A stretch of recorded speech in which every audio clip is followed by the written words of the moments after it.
What happens when a cop's racist attitude meets a Marine's unshakable discipline and courage?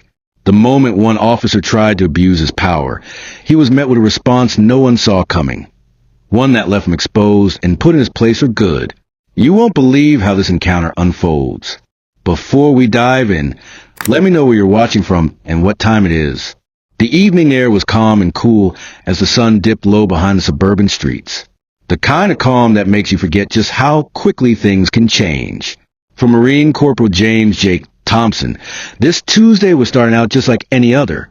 Jake had just wrapped up a rigorous workout session. Physical fitness was non-negotiable for him. Part of the discipline and rigor he carried from his years serving as a Marine. More than just a routine, it was a way of life. After multiple tours overseas, facing dangers most wouldn't imagine, Jake valued order, respect, and control, traits that defined who was inside and out of uniform. Now, on his way home from a casual meetup with friends from the base, all Jake wanted was a quiet night with his family. The streets were peaceful, the kind of ordinary calm that tends to lull people into a false sense of security. Then, in the rearview mirror, a sudden flash of red and blue lights caught his attention. A police car was signaling him to pull over. Jake's hands remained steady on the wheel as he pulled safely to the curb. Police stops were nothing new to him. He knew the process and the importance of cooperation, but something about this felt different. Officer Barnes stepped out of the patrol car, mid-30s, uniform pressed, but his eyes sharp and cold. There was a certain intensity in Barnes' gaze that Jake couldn't shake. It was a look that didn't come from routine policing. It carried suspicion and an unmistakable edge of contempt. License and registration. Barnes said curtly, barely looking at Jake as he spoke. Jake reached into his wallet and handed over the requested documents. "Good evening, officer. Is there a problem?" Barnes didn't answer right away. Instead, his eyes roamed over Jake's face and the interior of the vehicle with a hard stare.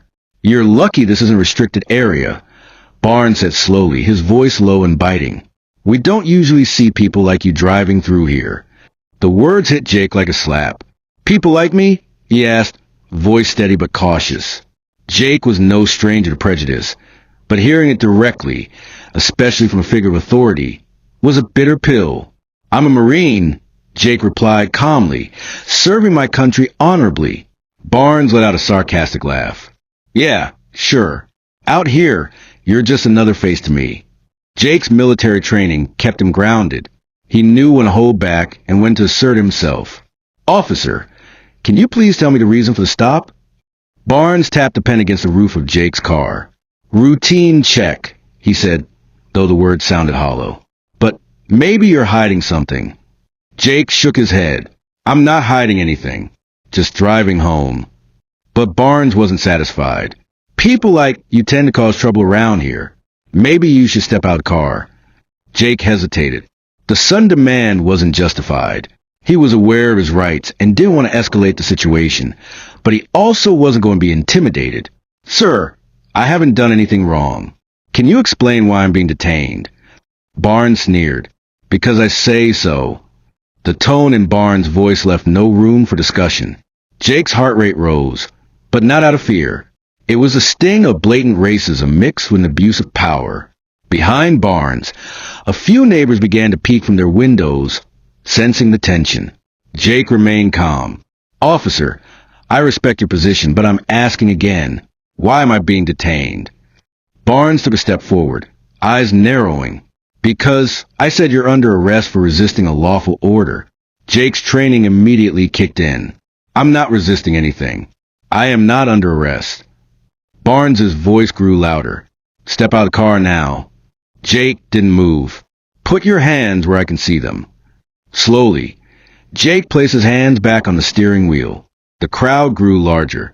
People pulled out phones, recording the encounter. The atmosphere shifted. This was no longer a routine stop. It was becoming a moment of reckoning. Jake's mind went over the rules he learned in boot camp. Stay respectful but firm. Document everything. Don't give them an excuse. "Officer Barnes," Jake said, "I'm cooperating, but I need to know what's going on." Barnes laughed bitterly. "You think you're special because you wear that uniform? Out here, you're just a suspect like anyone else." Jake's jaw tightened. I'm a Marine.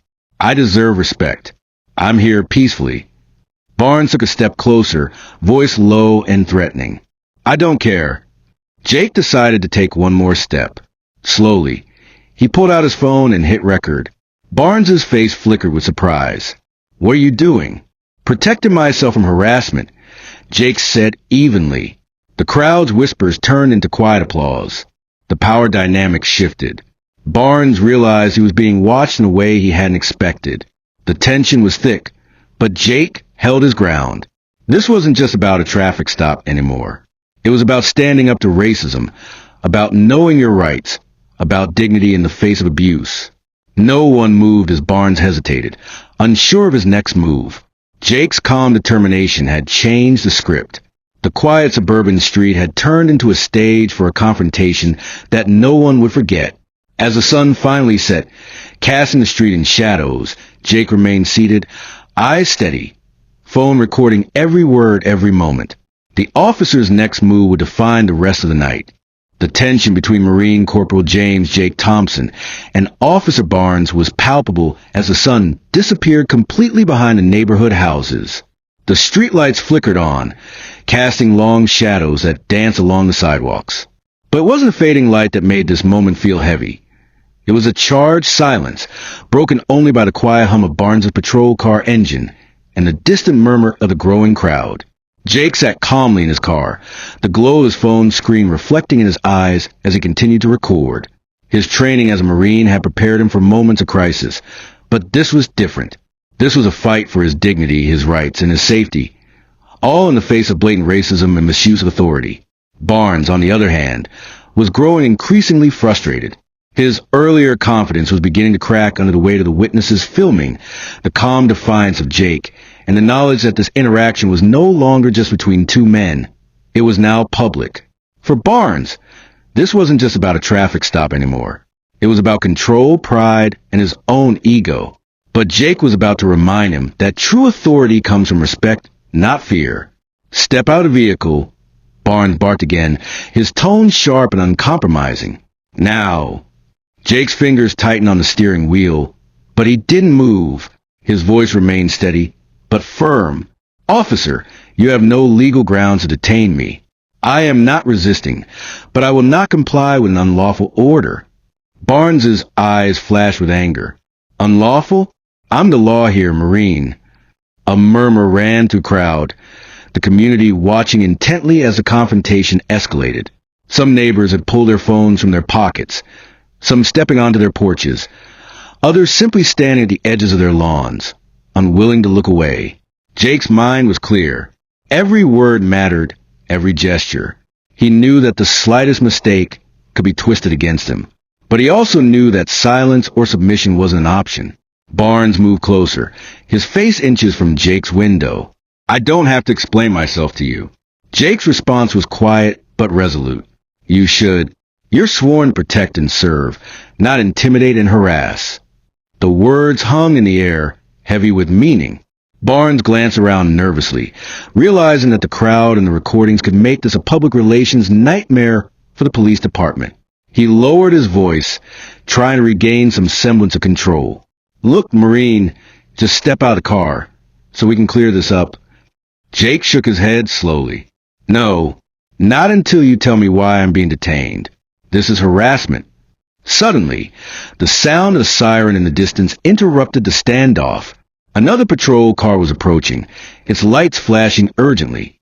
Barnes's jaw clenched as his backup pulled up, the situation becoming more tense. The new officer, Sergeant Martinez, stepped out, scanning the scene quickly. His eyes landed on Barnes and then Jake. Barnes, what's going on here? Martinez asked, his tone professional but concerned. Barnes glanced at Martinez, then back at Jake.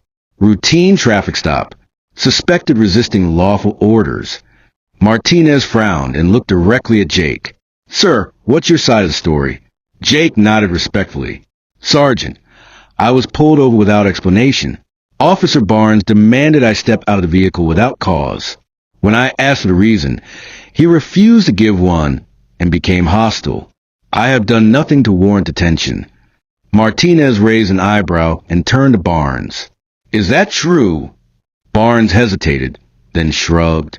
He's being difficult. Martinez looked back at Jake, then at the crowd that had gathered. Let's de-escalate this. Barnes, step back. Jake, I'll talk with you outside the car. Relieved by the arrival of a more reasonable officer, Jake unbuckled his seatbelt and opened the door slowly, keeping his hands visible as he stepped out. The cool evening air hit his face, but Jake's focus remained sharp. Martinez gestured for him to step a few feet away from the car. As Jake moved, Barnes stayed where he was, arms crossed, his expression unreadable. Martinez began asking routine questions, his tone calm and measured. Do you have any weapons or illegal items in the vehicle? No, Sergeant. Have you been drinking? No, sir. Martinez nodded thoughtfully, then looked at Barnes again. Barnes, do you have probable cause to detain or arrest this man? Barnes opened his mouth, then closed it without answering. Martinez sighed. If not, then this stop is over. With a dismissive grunt, Barnes got back into his patrol car and pulled away, his taillights fading into the night. The crowd began to disperse slowly, some applauding quietly, others shaking their heads at what they had witnessed. Jake stood for a moment, catching his breath, aware that the ordeal wasn't over. It had just begun. He knew he needed to document this encounter properly and ensure the incident was reported through the right channels. His phone was still recording, capturing every second of the aftermath. That night, as Jake sat in his living room with his family, recounting the events, his wife hugged him tightly. This shouldn't have happened to you, she said softly. Jake nodded, exhausted but resolute. No one should be judged by their skin color or background. He pulled out his phone and began drafting a detailed report of the incident to send to his superiors and a local police oversight committee. Jake's story quickly began to spread on social media after he posted the video with a clear caption, "A Marine stand against racism and abuse of power." Viewers around the country began sharing the video, sparking conversations about police conduct and racial profiling. News outlets reached out, wanting interviews and statements. The story resonated deeply with many, those who had faced similar encounters, those who stood for justice, and those who believed in holding authority accountable. As the public pressure mounted, the local police department announced an internal investigation into Officer Barnes's conduct. Jake prepared himself for what was next, testifying, facing scrutiny, and continuing to fight for fairness. But through it all, one thing remained clear. He would never back down in the face of injustice. This moment marked the beginning of a larger battle, a fight not just for himself, but for everyone who has been wrongfully targeted. Jake's courage inspired others to speak up, to stand firm, and to demand change. And though the road ahead was uncertain, his resolve was unshakable. The quiet suburban street, where it all started, would never be the same. Jake sat by the window of his modest home, the glow of his laptop reflecting in his eyes as he watched the view count on his video soar. Just 2 days after posting it, the recording had already crossed 2 million views. Messages flooded his inbox. Some were thank yous from fellow veterans. Others were heartbreaking stories from strangers who had endured similar situations. He hadn't intended to become a symbol, but now his face and name were attached to a movement. His wife, Alina, brought him a cup of coffee and placed it gently on the table. "You okay?" she asked, her voice low. Jake leaned back and exhaled. "I don't know.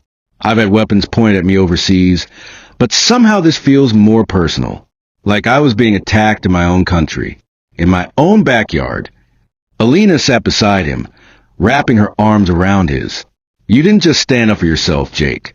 You stood up for so many others who don't wear a uniform or have the words to fight back." There was a knock on the door. Jake glanced at Alina and stood up cautiously. When he opened it, a man in a dark blazer stood on the porch, holding a badge wallet in one hand and a folder in the other. "Corporal Thompson?" the man asked. "I'm Special Agent Dean with the Department of Justice. May I have a word?" Jake nodded and stepped aside. Agent Dean entered the living room, pausing to glance around before taking a seat at the dining table. "I won't take too much of your time," Dean began, placing the folder on the table. "We've been following the recent events surrounding your traffic stop. The DOJ's Civil Rights Division is opening a formal investigation into Officer Barnes and the Brookridge Police Department. Jake arched a brow, surprised by the swiftness. Already, the footage was clear. There's a national spotlight on this now. We're moving fast because this isn't Barnes' first complaint, just the first with video. Jake leaned forward. So what happens now? Dean opened the folder. We're conducting interviews, reviewing body cam footage and collecting statements. You'll be asked to testify when the time comes. Your cooperation could help bring justice, not just in your case, but potentially reveal a pattern of abuse within that department. Alina watched quietly, pride and concern wrestling behind her eyes. Jake nodded. I'll do whatever it takes. Later that evening, Jake drove out to his old high school, where a local community meeting had been scheduled. He had been invited as a guest speaker, something he'd never imagined himself doing. The gymnasium was full. Neighbors, students, veterans, activists, all gathered under one roof. All eyes turning as Jake entered. He wore a plain gray t-shirt and jeans, nothing flashy. Just a man ready to tell his truth. When he stepped up to the microphone, the room fell silent. I've worn the uniform of the United States Marine Corps for 8 years, Jake began. I've fought in foreign lands and defended freedoms many of us take for granted, but nothing prepared me for being treated like a criminal in my own neighborhood, in front of my own child. Gasps and murmurs rippled through the crowd. Jake held up his phone, showing the freeze frame of Officer Barnes yelling at him through the car window. This isn't just about me. This is about a system that lets this happen over and over. A system that fails to hold bad cops accountable. Applause echoed through the room. An elderly black man stood up in the back and raised his hand. Son, you said everything I want to say for 50 years. Thank you for not staying silent. More hands went up. Questions turned into stories. Stories turned into tears. The room became a living, breathing testimony of a shared reality too many had endured in silence. Jake left the meeting feeling something stirred deep in his chest. Purpose. Back home, as the media frenzy intensified, Officer Barnes was placed on administrative leave pending the investigation. But even that move sparked outrage from the community. To many, it felt like a slap on the wrist. Jake's story had grown beyond Brookridge now. National news outlets began referring to it as the Marine versus the badge. Memes circulated. Think pieces emerged. On one side were those calling Jake a hero, and on the other were defenders of law enforcement claiming he had been disrespectful and uncooperative. But Jake refused to be baited into petty arguments online. Instead, he focused on what mattered: truth, justice, and education. He partnered with a civil rights organization to launch a campaign aimed at educating citizens on how to safely navigate police interactions. His video became part of training seminars, and Jake himself began speaking at universities, high schools, and veteran groups. But while change was building outside, pressure was mounting behind the scenes. One evening, Jake's phone rang. It was Martinez, the same officer who had intervened during the traffic stop. Jake, I thought you should know, Martinez said, his voice sounding tight, like he was holding something back. There's talk around the department. Barnes isn't taking this quietly. He's angry, saying you ruined his career. Some of the guys, they're backing him. Jake stiffened. Backing him? After what he did? I'm not saying I agree with it, Martinez replied. But there's a culture here, Jake. A brotherhood that protects its own, even when it shouldn't. You've disrupted that. Jake's silence said it all. I just want you to watch your back, Martinez added quietly. You're not dealing with just a bad cop anymore. You're taking on a system that's been untouched for decades. Jake hung up the phone and stared out the window. The wind rustled through the trees, but in his mind, he could hear the ticking of a countdown. Something was coming. Something bigger. A week later, a brick was thrown to the window of his pickup truck. Spray painted on the side were the words, Traitor. Alina screamed when she saw it. Jake raced outside, but the culprits were already gone. Neighbors came running, shaking their heads in disbelief. Jake stared at the truck, not because of the damage, but because it confirmed what Martinez had warned him about. This wasn't just a social media storm. It was war now. He filed a police report, though part of him knew it wouldn't be investigated seriously. Still, it had to be documented. The harassment didn't stop there. He started getting anonymous emails filled with threats, packages left on his doorstep with no return address, phone calls in the middle of the night. But Jake didn't back down. He doubled his efforts. More interviews, more community work, more calls for accountability. And then one morning, he received a letter from the DOJ. A formal hearing had been scheduled. Officer Barnes was being summoned to face disciplinary action and a possible federal civil rights lawsuit. Jake was asked to testify. The day of a hearing, Jake wore his dress blues. He walked into the courthouse flanked by his wife, his lawyer, and a small group of local leaders who had supported him from the start. Outside, protesters held signs, some in support, some against. News cameras lined the courthouse steps. Inside, Barnes sat at the defendant's table, flanked by his union attorney and glaring with eyes that burned with resentment. Jake took the stand. His voice never shook. He walked the court through the events of that evening step by step. He described the fear in his daughter's eyes, the rage in Barnes's tone, the calm he forced himself to maintain to survive the moment. The court watched the video. Some gasped, others looked away. When Barnes's defense tried to paint Jake as uncooperative, Jake calmly responded, "I followed every legal instruction. I just didn't follow his unlawful ones." The judge leaned forward, his voice measured. "And why is that distinction important to you?" Jake looked directly at Barnes. "Because if we let people in power trample the law in the name of enforcing it, then the Constitution means nothing." The courtroom fell silent. After hours of testimony, the judge recessed. The decision wouldn't come until the following day, but the tone had been set. Barnes's days of unchecked power were numbered. That night, Jake stood in his backyard, looking up at the stars. Alina joined him, resting her head on his shoulder. "I'm proud of you," she whispered. He nodded. "I didn't ask for this fight, but I won't walk away from it now." Far beyond Brookridge, Jake's stand had become something more, a call to action, a symbol of integrity, and a reminder that even when systems fail, people can still rise. He had faced down a man with a badge and a gun, and he refused to flinch. But what Jake didn't know yet was that the ripple effect of that stand was still just beginning. The morning sun streamed through the courthouse windows as Jake sat quietly in the hallway, awaiting the judge's decision. It had been a long, grueling day of testimony, emotion stretched thin and truth laid bare. He thought about everything, his family, the weight of the video going viral, the hate mail, the protests outside, and most of all, what justice would look like. The courtroom doors opened, and the bailiff called everyone back to their seats.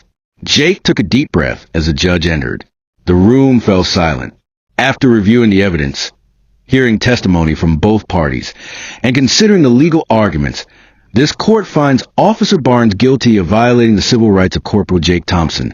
The judge declared, "This behavior is unacceptable and will not be tolerated in our community or law enforcement agencies. Officer Barnes is hereby terminated from the Brookridge Police Department effective immediately." A wave of relief swept over Jake, but the judge wasn't finished. Furthermore, Officer Barnes is ordered to attend sensitivity training and will face federal charges related to misconduct and abuse of power. This court also recommends a federal review of the department's practices to ensure accountability and transparency moving forward. The gavel struck, and a murmur rose from the gallery. Reporters hurried to capture the moment, cameras flashing. Jake stood, feeling the weight of the verdict settle over him like a shield. Outside, a crowd had gathered. Cheers erupted when the announcement was broadcast on live news. Community leaders hugged Jake, thanking him for his courage. But Jake knew this was just the beginning. In the days that followed, the Brookridge Police Department faced intense scrutiny. An independent audit uncovered multiple cases of misconduct and racial profiling. Officers who had turned a blind eye were forced to resign or were reassigned. The police chief issued a public apology, promising reforms. Meanwhile, Jake's campaign gained national momentum. He was invited to speak before Congress on police reform, veterans' rights, and community relations. His story became a beacon of hope and a blueprint for change. Yet, despite the progress, Jake remained grounded. He spent weekends volunteering at the local veteran center, mentoring young people, and helping families navigate the justice system. The fight for equality and respect wasn't over, but with every step forward, the community grew stronger. One evening, as Jake and Alina sat on their porch, their daughter playing nearby, Jake reflected on everything that had happened. "It's funny," he said quietly. "I went to war expecting to fight for freedom overseas, but the real battle was waiting for me at home." Alina smiled. "And you fought it with honor." Jake looked out at the horizon, feeling the promise of a better tomorrow. His story was no longer just about a Marine and a racist cop. It was about standing up, speaking out, and refusing to be silenced. Because sometimes the greatest victories come not from the battlefield, but from the courage to face injustice and put it in its place.